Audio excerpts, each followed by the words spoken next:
This is a quick demonstration of a T-shaped stair in Revit.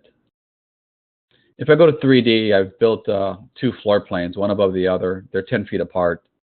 And I'm going to navigate from the lower level to the upper level using a stair, an L-shaped stair to begin with, and then transform that L-shaped stair into a T-shaped stair. So if I return to plan view, I've got my underlay turned on here to show myself the second level, which is this semi-transparent line here. So I understand where the edge is when I'm drawing the stair from the first level. So I'm on the first level here. I go to the stair command. I'm going to build an assembled stair. And given my properties menu here, I can see I need 18 risers to get to the second level. So if I start drawing 9 and then choose a landing and then continue the second 9 risers to get to the second floor, I'm going to draw it using the edge of the run on the right side. So as I'm navigating up the stairs, on my right would be the line I'm drawing currently. So if I draw, starting at this position here, across this way, is still using center, but actually I want the right side. And now when I select, you see it's the right side of the stair. I'm going to go up 9, click, and then I can start from the exact same point and continue downward on the screen, and that still represents the right side of the stair. So I'm going to continue down until it maxes out at 0 remaining risers required, 9 total at the top run. I accept that, hit OK. I've got my stair created. I can then very quickly, using modify and align the edge of the stair to the edge of that stringer. Taking a quick look in 3D, I see I've got my stair doing its job, rising up to the second level. I'm going to transform these railings into guardrails, the rectangular style guardrails on both sides. So I'm going to simply select them here from the menu. I notice something odd is happening here because the very first riser on the landing starts immediately at the intersection of the of this corner here.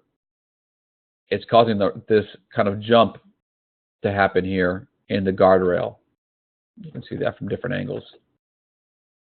So to alleviate that, I'm going to push the stair back 15 inches to give myself enough room for this top rail to go horizontal for a little bit, and then meet this guardrail at 3'6" above the landing.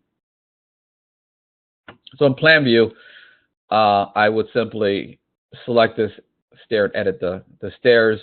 I'd find out where 15 inches is. So I'm going to go draw a reference plane here. And then from here, I'm going to draw another reference plane that's this time 15 inches back from this edge.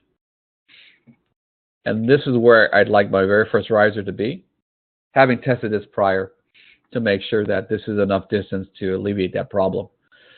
So if I grab this run of stairs, I'm going to align this edge, this reference plane, to that very first riser, and it moves it down. I no longer need these reference planes. I'm going to delete them. I'm going to accept this stair and take a look in 3D to ensure that that condition has been resolved at the corner. And you can see it's been almost resolved. There's still a rise here that's happening at this location here. And I'm going to see if moving this stair back slightly further will resolve this situation back in plan view. I'm going to add that stair again. I'm going to select this stair, drag it down another inch, and accept. And then reevaluate 3D. And it seems that moving this stair back doesn't resolve that problem.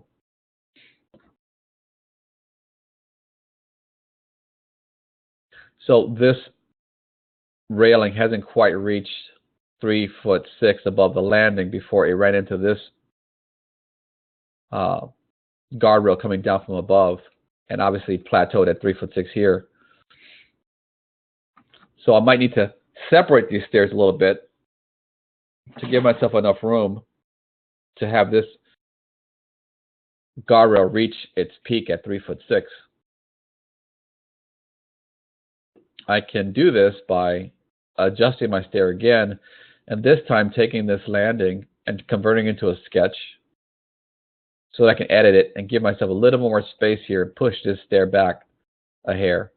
I'm going to convert it, and now it's been converted. I can edit the sketch, and I'm going to give myself another inch or so and see if that resolves anything here.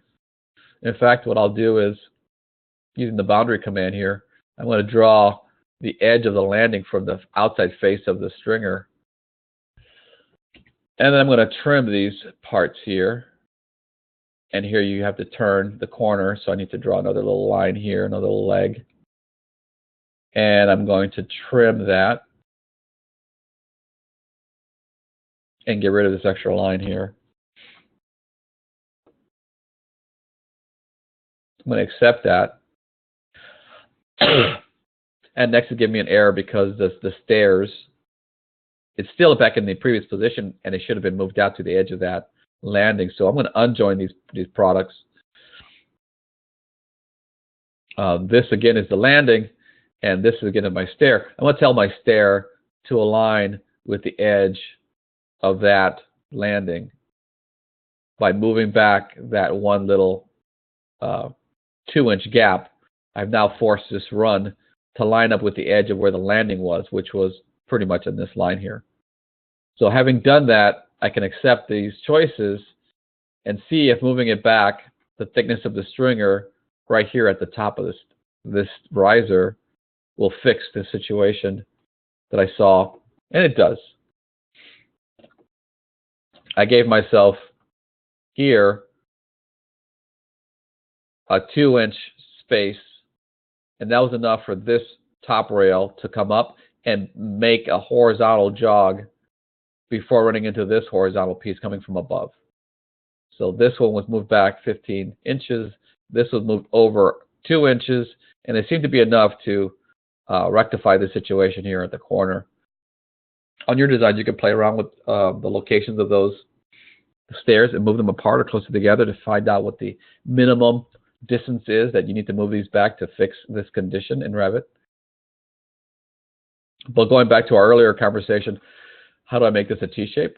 Now that this is working, I can go back to the plan, edit this stair, and what I need to do is flip-flop this run to the opposite side using the mirror command here. So having selected this run, I simply use mirror with the pick line, and here I have a line here that is the run of the stair. I pick this line here, and it flips it over to the opposite side. And I then have to modify the landing to pick up this gap. Otherwise, you're going to wind up with an opening here, and it's going to cause an error message.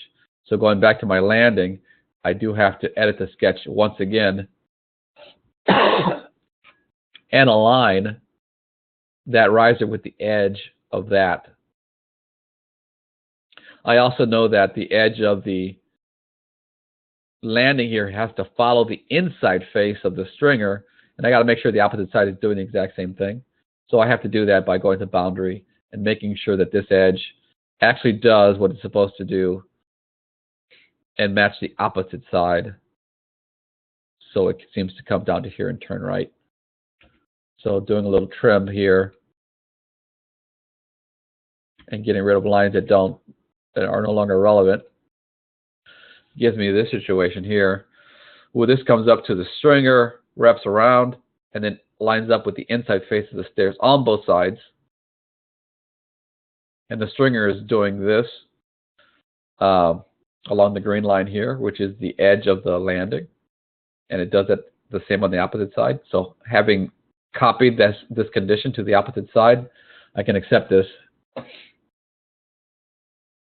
And returning to 3D will confirm that there's no issue with the mirror. If I accept that, it'll build the stair accordingly. And now you've got the excuse me. You've got the landing keying off. And then you simply have to adjust the edge of the floor of the second level to meet the edge of the riser. That's a very quick exercise where you simply choose on the edge of the boundary of the second level. You draw some lines here that represent the edge of the floor slab in its new location. You trim the edges and remove any lines that are no longer required. This is fine. Same thing is true here.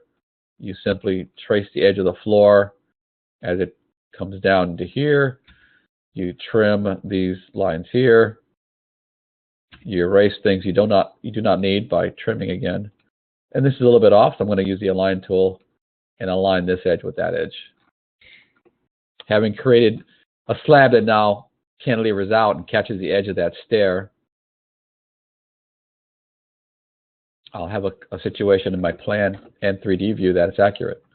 This stair rises up and meets the second floor right at that edge of the stair. And now you have a T-shaped design in your project. The rest here of guardrails is created using the railing command. And in this case, I would do a separate design than this guardrail here because this guardrail has a handrail included. So I would draw a guardrail here of the same style without the handrail so that when I butt it to this edge, it'll look continuous. But that's the last exercise you'd have to do here. So I'll leave it at that. Feel free to send any questions via email, and we'll see you next class.